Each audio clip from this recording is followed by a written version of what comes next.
Well, we've had a day of really interesting discussion. There's a lot of people here from all over the world, and it's a really useful opportunity to share views, to hear what other people are doing, and to learn. But nowadays, with the advent of mobile phones with great cameras, great software to make videos, it's exploding, particularly in China with apps like TikTok, which is a short video app.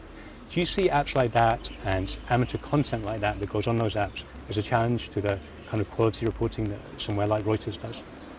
So I would say absolutely not a challenge. It's a fantastic aid, bonus, assistant. Because the truth is, you're absolutely right. There are millions and millions of videos created every day. You're right. People don't use the phrase citizen journalists anymore. They talk about eyewitnesses.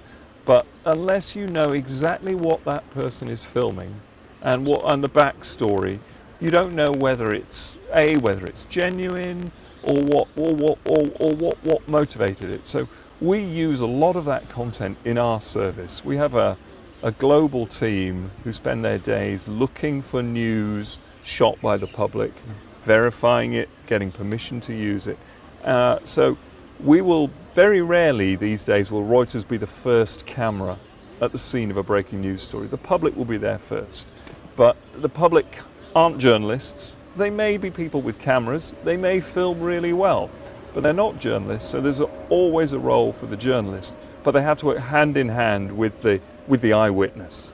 If we could speak a little bit about your career, because it's very distinguished. You spent some time at The Sun, I believe, as a financial reporter, at ITN, for British viewers, News at 10, I think you were editor of, and Al Jazeera, English as well, before Reuters.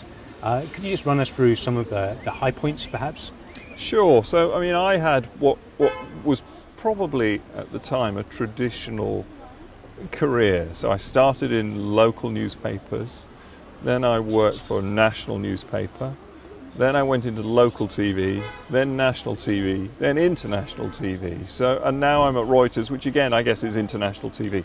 So that's a fairly traditional path. I don't think it's the path people will take today, because I think the media landscape has changed dramatically with the rise of the internet, digital news. Things move faster. Certainly I wouldn't advise anyone to start their career on a newspaper in the West, because actually newspapers are not where most people get their news today.